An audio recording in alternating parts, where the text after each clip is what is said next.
Hallo, ich bin Jonas. Willkommen beim Nine Nah Tree Podcast. Heute werde ich das Buch zusammenfassen und besprechen.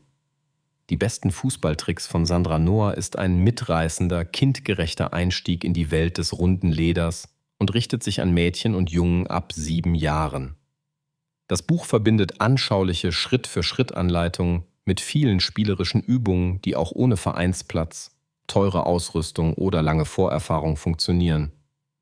Im Mittelpunkt stehen Dribbeln, Passen und Schießen wie die Profis, aber stets so erklärt, dass Kinder sie sicher, motiviert und mit wachsendem Selbstvertrauen umsetzen können. Besonders praktisch ist das Trainingsposter, das als visueller Leitfaden dient. Kinder können es aufhängen, Lieblingsübungen markieren und ihren Fortschritt verfolgen. So wird Training zu einer Gewohnheit, die Spaß macht und Erfolge sichtbar macht. Das Buch überzeugt durch klare Bilder, leicht verständliche Sprache und altersgerechte Progression. Jede Technik wird zunächst vereinfacht eingeführt, dann variiert und in kleine Spiele eingebettet. Dadurch lernen Kinder nicht nur Bewegungsabläufe, sondern auch Entscheidungen zu treffen und im Team zu agieren.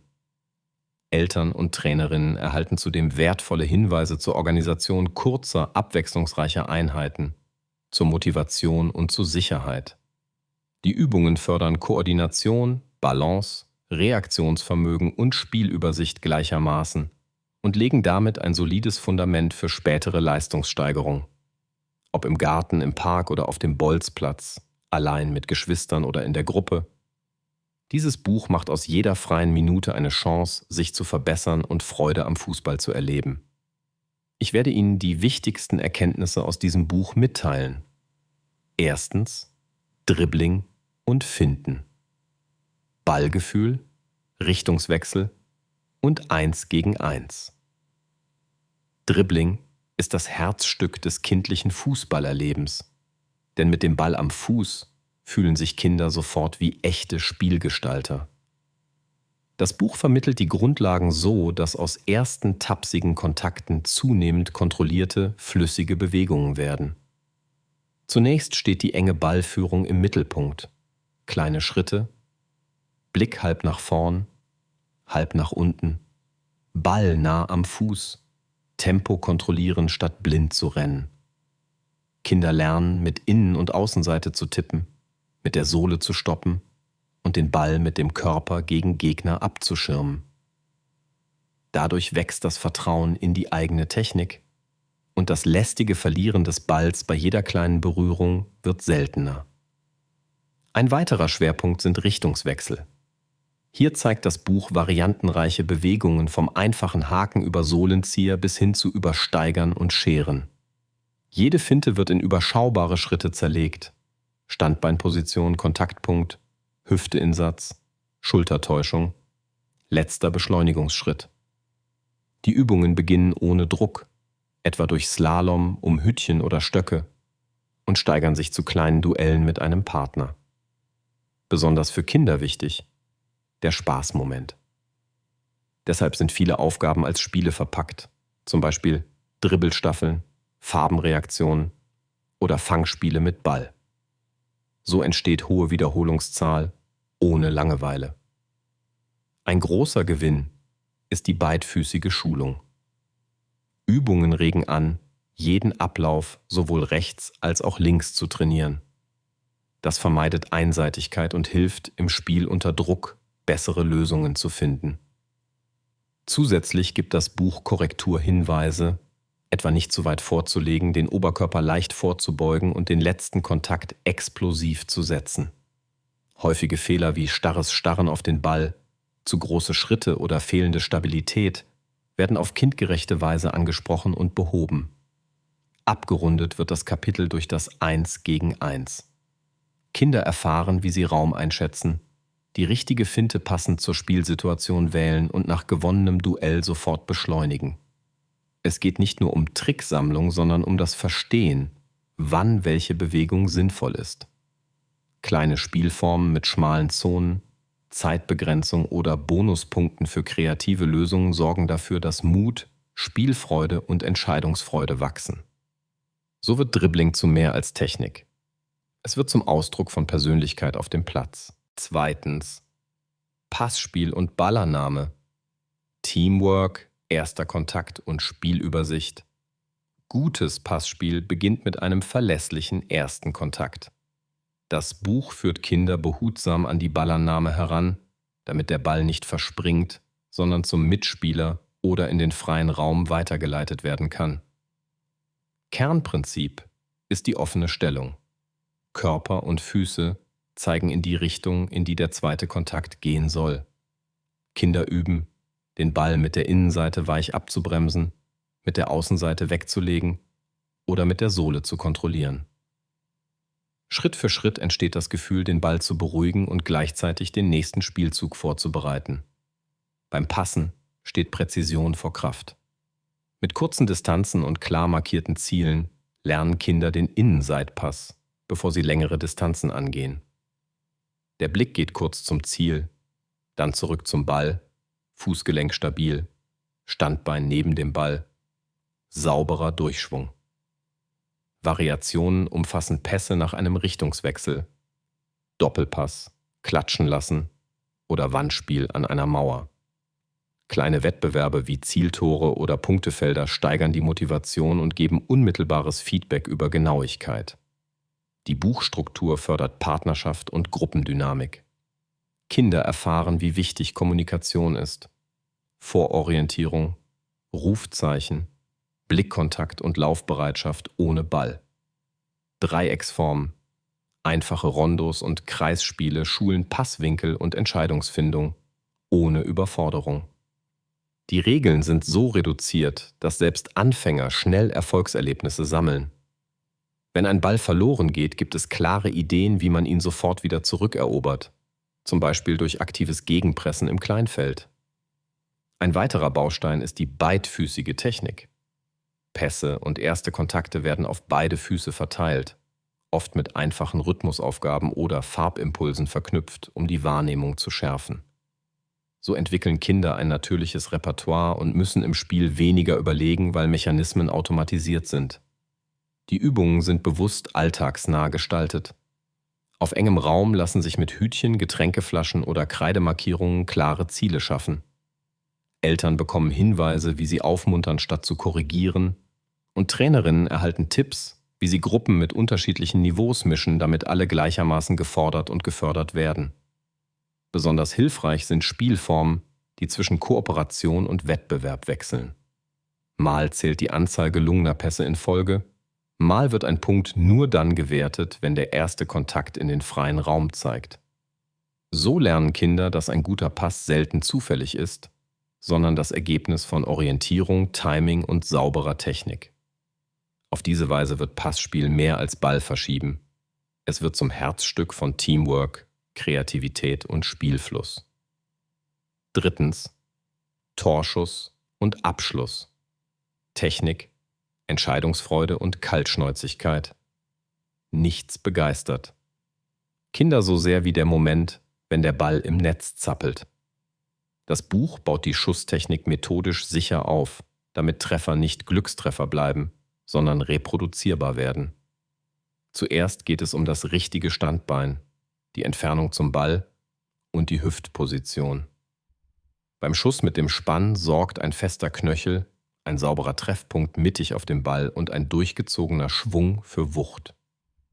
Beim Innenseitstoß steht Präzision im Vordergrund, etwa um gezielt Ecken zu treffen.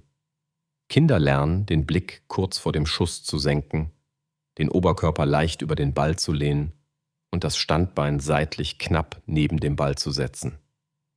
Die Übungen beginnen mit ruhenden Bällen und steigern den Anspruch zu Schüssen nach Dribbling, nach Annahme und nach Zuspiel. So wächst die Fähigkeit, unter Zeitdruck klar zu bleiben. Spielformen wie Zielscheiben, nummerierte Tore oder Bonuspunkte für Abschlüsse mit schwächerem Fuß erhöhen den Spaßfaktor und fördern gleichzeitig Flexibilität. Der Umgang mit Abprallern, Hebern aus kurzer Distanz oder platzierten Innenseitschüssen in die lange Ecke wird durch einfache, kindgerechte Aufgaben geübt. Ein Schwerpunkt liegt auf Entscheidungsfindung. Kinder lernen, Situationen zu lesen. Scharf und hoch, wenn Platz und Stand stabil sind, oder flach und präzise, wenn der Winkel eng ist. Nach Finten im 1 gegen 1 heißt es, den letzten Kontakt so zu setzen, dass der Ball ideal für den Abschluss liegt. Dazu kommen Rhythmusübungen für den Anlauf und das Timing, wenn ein Zuspiel kommt. Die Übungen geben Hinweise, wie man Nervosität in Freude verwandelt, etwa durch Atemrhythmus, kurze Rituale oder Fokus auf das Ziel statt auf den Torwart. Sicherheit und Spaß gehen Hand in Hand. Es gibt klare Tipps zum sicheren Umgang mit Toren, zur Position von Mitspielern, zu angemessenen Ballgrößen und zum verantwortungsvollen Umgang mit Kraft. Erste Einblicke in Torwartverhalten helfen, bessere Entscheidungen zu treffen.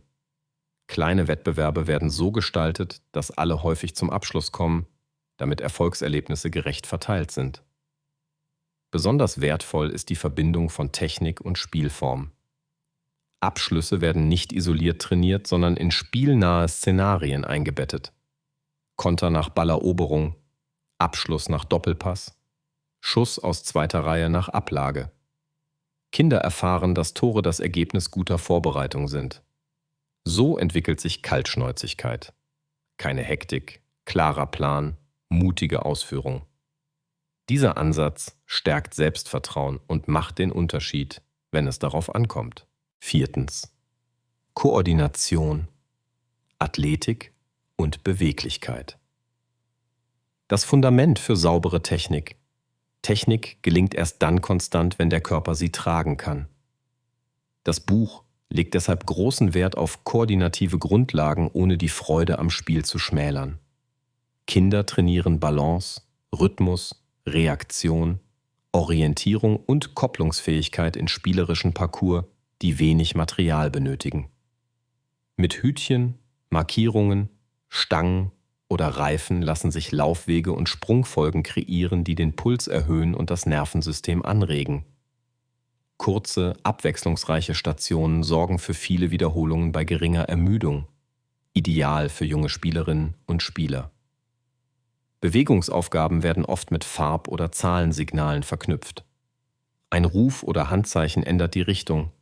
Ein Farbimpuls bestimmt den Fuß oder die Kontaktfläche. Dadurch entsteht Denktempo, das später bei Dribblings, Pässen oder Torabschlüssen hilft. Das Buch zeigt, wie man Koordinationsleitern oder einfache Linien am Boden nutzt, um Schrittfolgen zu üben. Wichtig ist die Qualität. Lieber langsam und sauber als hastig und ungenau. Eltern erhalten Hinweise, wie sie motivieren und würdigen, dass jedes Kind sein eigenes Tempo hat. Kraft und Beweglichkeit werden altersgerecht integriert.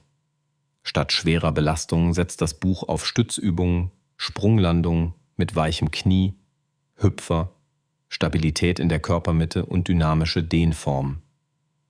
Damit beugen Kinder typischen Überlastungen vor und lernen, wie man Aufwärmen sinnvoll gestaltet. Wecken, mobilisieren, aktivieren, dann erst Gas geben. Dazu kommen kleine Reaktionsspiele mit Ball, um Finger, Handgelenke und Unterarme für das Fangen und Werfen zu sensibilisieren, was das allgemeine Ballgefühl verbessert. Die Verbindung von Koordination und Ballarbeit ist ein roter Faden. Jede koordinative Aufgabe hat eine Variante mit Ball, Slalom mit Kontaktwechseln, Springen und gleichzeitig den Ball tippen, Fangspiele mit Dribbling. So schlägt das Buch die Brücke von allgemeiner Athletik zur fußballspezifischen Anforderung. Fortschritte werden messbar, etwa durch Zeitvorgaben, Zielwiederholungen oder kleine Challenges, die sich auf dem Trainingsposter dokumentieren lassen. Besonders hilfreich ist der Fokus auf Sicherheit. Landungen weich abfedern, Blickführung beibehalten, Trinkpausen einplanen und bei Müdigkeit eher qualitativ kürzen, statt quantitativ erhöhen. Die Übungen sind so konzipiert, dass Platzmangel kein Hindernis ist. Selbst im Wohnzimmer lassen sich kurze Koordinationsblöcke absolvieren, die später auf dem Bolzplatz spürbare Effekte zeigen. So entsteht ein stabiles Fundament, auf dem Dribbling, Passen und Schießen sauberer, schneller und ausdauernder gelingen. Schließlich Trainingsplanung, Motivation und Fairplay. Spielerisch besser werden mit Struktur. Gute Technik wächst am besten in einer klaren, aber kinderleichten Struktur. Das Buch erklärt, wie man kurze Einheiten plant, die vor allem eines tun: Lust auf mehr machen. Ein typischer Ablauf besteht aus Ankommen und Aufwärmen, einem Technikblock, einer kleinen Spielform und einem fröhlichen Abschluss. Jede Phase ist zeitlich schlank und inhaltlich fokussiert. So bleiben Konzentration und Freude hoch. Das Trainingsposter dient als roter Faden. Übungen auswählen, abhaken, kleine Ziele festhalten. Sichtbare Fortschritte sind ein starker Motor für Motivation. Die Planung berücksichtigt Altersstufen und Leistungsunterschiede. Für Jüngere gibt es viele einfache, fantasievolle Spiele mit klaren Regeln und schnellen Erfolgserlebnissen. Ältere Kinder erhalten zusätzliche Herausforderungen, etwa schwächerer Fuß, Zeitdruck oder räumliche Einschränkungen. Das Buch zeigt, wie man Gruppen mischt, ohne jemand zu überfordern. Stationen mit Wahlaufgaben, Punkte für Zusammenarbeit und Bonus für kreative Ideen. Eltern und Trainerinnen lernen, wie wertvoll positives Feedback ist und wie man Fehler als Lernchancen rahmt. Motivation wird nicht dem Zufall überlassen. Kleine Wettkämpfe, Teamaufgaben, Partnerrollen und Rotationsprinzipien halten die Dynamik hoch. Kinder werden ermutigt, Ziele zu formulieren, etwa 3 saubere Innenseitpässe in Folge oder einen Übersteiger pro Spiel. Das Buch rät zu Ritualen, die Sicherheit geben, wie feste Startspiele, Teamrufe oder kurze Reflexionen nach dem Training. Damit entwickeln Kinder Selbstwirksamkeit und Freude am Dranbleiben. Fairplay und Teamgeist sind integraler Bestandteil. Regeln werden kindgerecht vermittelt. Respektvoller Umgang, ehrliches Verhalten, siegen und verlieren können, Hilfe für Schwächere. In Spielformen werden Belohnungen nicht nur für Tore, sondern auch für gelungene Pässe, Abklatschen oder aufmunternde Gesten vergeben. So lernen Kinder, dass Fußball mehr ist als Punktejagd. Vielfalt wird begrüßt. Mädchen und Jungen trainieren gemeinsam. Rollen können wechseln. Torwart sein wird erlebbar gemacht und wertgeschätzt. Praktisch überzeugt das Buch durch Alltagstauglichkeit. Wenig Material, flexible Räume, klare Bilder, kurze Texte. Es gibt Hinweise zu Wochenrhythmus, Mikroeinheiten für zu Hause und zur Einbindung von Geschwistern. Auch die Brücke in den Vereinskontext gelingt, indem Übungen als Bausteine für größere Trainings gedacht sind. Wer einmal erlebt, wie das Poster Kinder ins Tun bringt, versteht den Mehrwert der Visualisierung. Struktur, Motivation und Wertearbeit greifen ineinander, sodass Leistung nicht auf Kosten der Freude wächst, sondern aus ihr heraus. So entsteht nachhaltiges Lernen, das auf dem Platz und darüber hinaus trägt. Zusammenfassend: Dieses Buch ist eine hervorragende Wahl für Kinder ab 7 Jahren, die Fußball mit Spaß und System lernen möchten. Es richtet sich gleichermaßen an Einsteigerinnen und Einsteiger, an talentierte Bolzplatzkinder, an Eltern, die ihre Kinder sinnvoll begleiten wollen, sowie an Trainerinnen, Trainer und Lehrkräfte, die einfache, wirksame Bausteine für altersgerechte Einheiten suchen. Wer sich manchmal fragt, wie man ohne großen Aufwand sinnvolles Training gestaltet, findet hier eine klare Antwort. Kurze, abwechslungsreiche Übungen, die Schritt für Schritt aufeinander aufbauen und echte Spielfreude auslösen. Der besondere Nutzen liegt in der Verbindung aus Technikvermittlung, Koordinationstraining und spielerischer Motivation.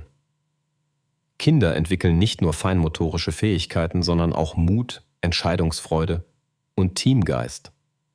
Das stärkt Selbstvertrauen, Ausdauer und Konzentration. Fähigkeiten, die auch in Schule und Alltag tragen. Das Trainingsposter macht Fortschritt sichtbar und unterstützt die Routinebildung. So wird regelmäßiges Üben zur Gewohnheit, die nicht auf Druck, sondern auf Neugier und Eigenantrieb basiert. Warum dieses Buch statt eines anderen wählen? Es überzeugt durch klare, kindgerechte Sprache, durchdachte Progression und eine Fülle an Übungen, die mit minimalem Material funktionieren. Die Struktur ist so einfach, dass man sofort loslegen kann, aber so fundiert, dass langfristige Entwicklung möglich ist. Im Vergleich zu reinen Tricksammlungen zeigt dieses Buch, wann und warum eine Technik sinnvoll ist und wie sie in Spielformen eingebettet wird. Zudem erhält man praktische Hinweise zur Sicherheit, zur beidfüßigen Ausbildung und zur wertorientierten Teamkultur. Für dein Leben bedeutet das mehr Bewegung, bessere Körperwahrnehmung, gesteigerte Resilienz und Freude am gemeinsamen Tun. Wer als Elternteil oder Coach dieses Buch nutzt, gewinnt einen verlässlichen Leitfaden, der Sicherheit gibt und Kreativität freisetzt. Für Kinder ist es ein motivierender Begleiter vom ersten Dribbling bis zu den ersten Toren und darüber hinaus. Wer nachhaltige Entwicklung und echte Spielfreude will, trifft mit diesem Buch eine kluge, zukunftsfähige Entscheidung.